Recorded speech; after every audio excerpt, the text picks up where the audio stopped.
Well, hi, Leafs Nation. Welcome to Las Vegas, where things are certainly about to heat up. 47 degrees Celsius, 100 plus degrees Fahrenheit. That's outside. Inside, we're getting set for the midweek National Hockey League Awards, and the Leafs coming off a tremendous season. And as a result, head coach Mike Babcock up for Coach of the Year, and Auston Matthews up for Rookie of the Year. We had a chance to talk with both members of the Blue and White here today in Las Vegas. Mike, can you put a coaching award possibility into perspective with the season you've had and obviously where you want to go as a team? Well, I mean, obviously it's an honor to be here. You know, you see the guys running around here today. There's lots of excitement in what's going on in Vegas, lots of excitement in the league. I mean, I say this all the time. You know, I thought Sully and Labby did an unbelievable job representing the coaches, and the guy who wins the Stanley Cup is the Coach of the Year without any question. But it's still nice to be in this group and be here. What's it mean to the franchise to have the two of you and Auston, up for an award? Well, obviously we like to be up for, you know, different kind of trophies as time goes on here, but I think it's, you know, very exciting for Auston. Obviously, he's a real good player. We have a couple other young guys in our organization that could be in on a trophy like this as well, and getting the franchise going again, I think it's real important that you have good young players, and obviously Auston's one of those. Now that you've had some perspective, what was the most impressive thing about his rookie season from in your eyes? Well, just his demeanor and his stick-to-itiveness, competitiveness, how good he wants to be with and without the puck, what he was able to do. And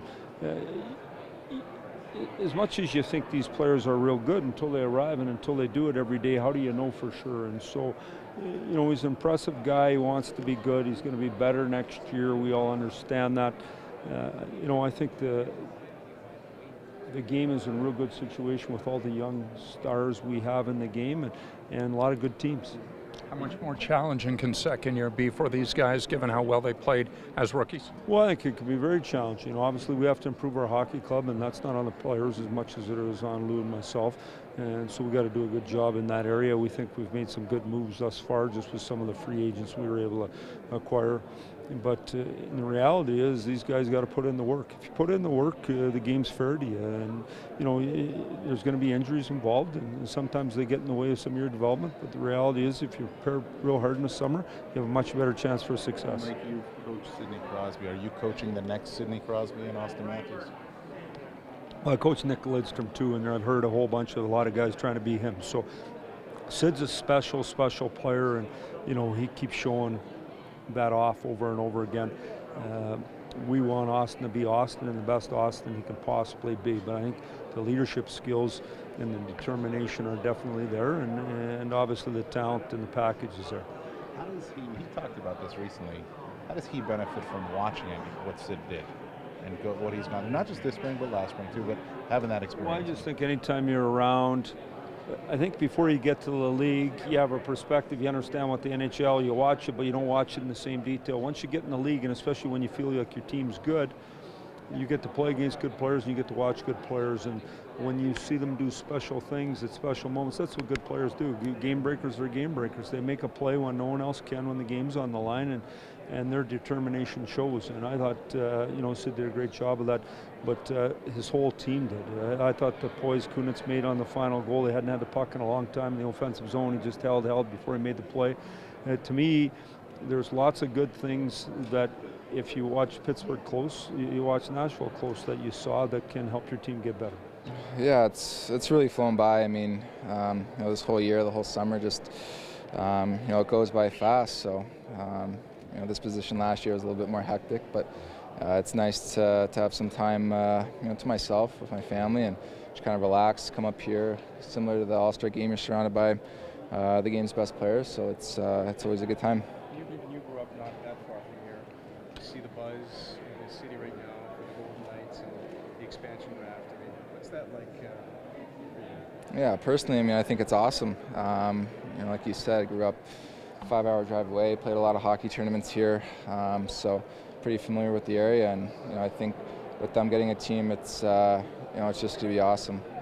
You know, hopefully we'll build a nice rivalry there with Arizona, with the teams in California, and you know, hopefully be some good hockey. The attention and focus this time around a little different, maybe more enjoyable from what it was last year when you were really front and center? Yeah, a lot more, like I said, you kind of, you know, last year it's kind of hectic, pretty stressed out, and it's nice just to be able to relax a little bit and, you know, have fun, be here, at this unbelievable event. So definitely looking forward to it. Did you get this hot in Arizona when you were growing up? Yeah, it's about the same. So. From playing hockey? What's that? Was that the relief of going into the cold rink? Yeah, definitely. I mean, I'd rather be in there than 118 degrees outside. So it's too bad they picked the hottest days of summer to come up here. But now Vegas is an awesome city, so I'm sure everybody's enjoying themselves. Have you spent any time, and I don't mean like pouring over, but just kind of looking at the trophy you're up for and the competition, and just kind of thinking about it, I guess, heading into it being announced on Wednesday? Of course, you think about it. I think.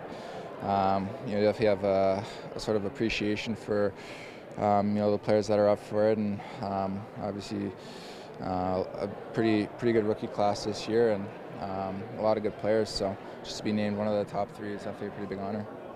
Is there a condition to be prepared for everything? Do you prepare to speak?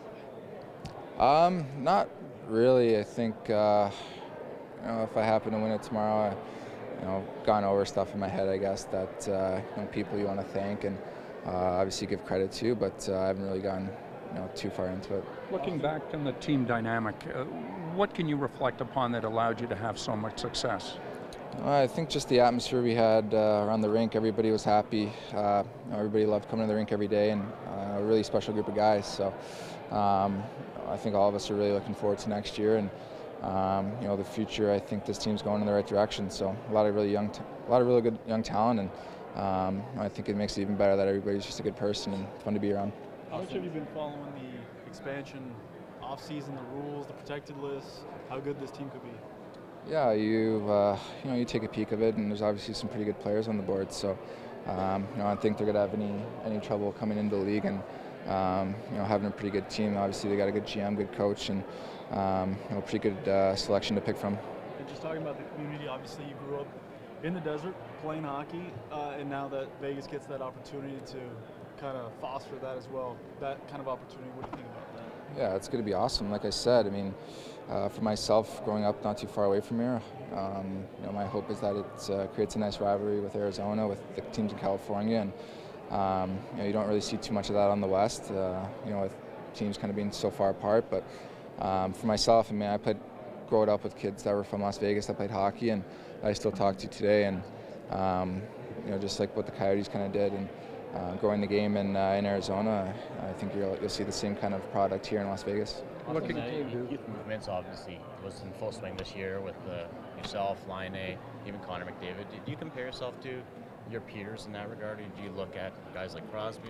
How do you kind of view yourself in the league right now? I mean, I don't really try to compare myself to to anybody. Obviously, I want to be the best player I can be, and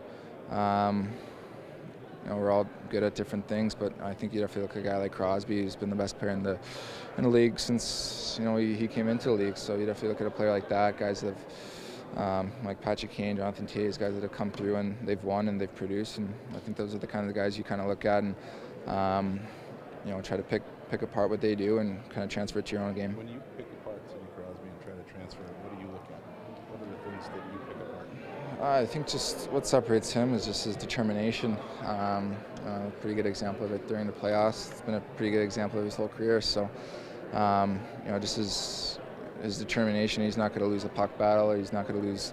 He just hates to lose, and that's why he's won 3 Stanley Cups now. So, like him, guys like Toews, Malkin, Kopitar, they all kind of have those similar characteristics. But I think a guy like Crosby just was able to separate him from the pack. Do you almost have to remember that they were once in your shoes too? Yeah, absolutely. I'm sure. I've talked to him before, and he's kind of told me the same thing, just how fast it's flown by. I mean, this is his 10th, 11th year in the league, and he just seemed like yesterday that he was a rookie. So, it's definitely a good guy to kind of talk to and pick apart. He's obviously the best player in the world for a reason. So the NHL Awards for Las Vegas on Wednesday. Be sure to log on to mayplace.com and watch Leafs TV for all the comings and goings as we keep you up to date. Leading, of course, to the draft in Chicago Friday. We'll be there Thursday, Friday, and Saturday. Again, log on to mayplace.com and watch Leafs TV for the latest as the Blue and White get prepared for the upcoming season in the fall of 2017. So long from LV.